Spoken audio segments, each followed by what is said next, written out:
अपरा एकादशी की कथा, जिससे सुनने मात्र से कट जाते हैं सभी पाप, और इस कथा को पढ़ने या सुनने मात्र से होती है स्वर्ग लोक की प्राप्ति। नमस्कार दोस्तों, आप सभी का स्वागत है। ज्येष्ठ कृष्ण पक्ष एकादशी यानी कि अपरा एकादशी की महिमा भगवान श्री कृष्ण ने युधिष्ठिर को बताई थी।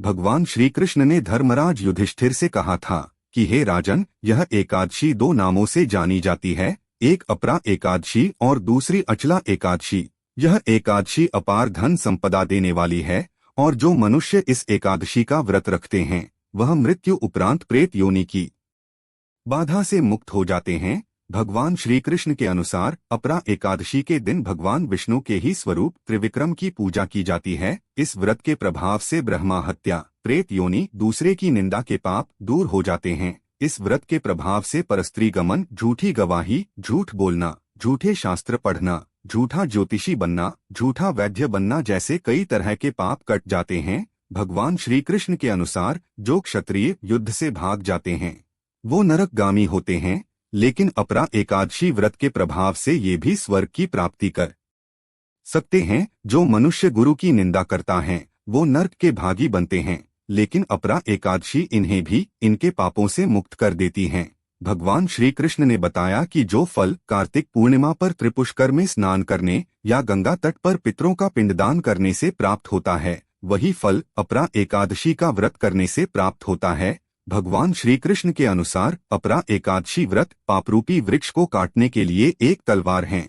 अपरा एकादशी व्रत और भगवान का पूजन करने से मनुष्य सब पापों से छूटकर विष्णु लोक को जाता है। अब जानते हैं अपरा एकादशी व्रत कथा। भगवान श्री कृष्ण ने युधिष्ठिर को एक प्रचलित कथा सुनाई, जिसे व्रत के दिन साधक को सुनना चाहिए। इसके अनुसार प्राचीन काल में महिध्वज नाम का एक धर्मात्मा राजा राज्य करता था। उसका छोटा भाई वज्रध्वज क्रूर, अधर्मी और अन्यायी था। वह बड़े भाई से द्वेष रखता था। एक दिन उसने बड़े भाई की हत्या कर दी और उसके मृत शरीर को जंगल में एक पीपल के पेड़ के नीचे गाड़ दिया।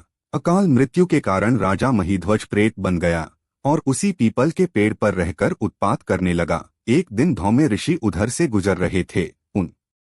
उन्हें पेड़ पर प्रेत देखा और तप के बल से उस प्रेत की कहानी जान ली और उसके उत्पात का कारण समझ लिया। इसके बाद ऋषि ने उस प्रेत को पीपल के पेड़ से नीचे उतारा और परलोक विद्या का उपदेश दिया। इसके अलावा ऋषि ने स्वयं ही राजा की प्रेत योनि से मुक्ति के लिए अपरा एकादशी का व्रत किया और उस प्रेत को दुर्गति से छुड़ाने के लिए व्रत के पुण्य फल को प्रेत बने राजा महिध्वज को अर्पित कर दिया। इस पुण्य के प्रभाव से राजा महिध्वज प्रेत योनि से मुक्त हो गया और धौम्य ऋषि को धन्यवाद देता हुआ एक दिव्य देह धारण कर पुष्पक विमान से स्वर्गलोक को चला गया। भगवान श्री कृष्ण ने युधिष्ठिर से कहा कि हे राजन, यह कथा मैंने लोकहित के लिए कही है। इसे पढ़ने और सुनने मात्र से ही मनुष्य सभी पापों से मुक्त हो जाता है और उस मनुष्य को मृत्यु उपरांत स्वर्ग लोक की प्राप्ति होती है। इसके अलावा वह मनुष्य प्रेत योनि की बाधा से भी मुक्त हो जाता है। तो वीडियो को यहीं समाप्त करते हैं। अगर वीडियो पसंद आए तो वीडियो को एक लाइक कर दे।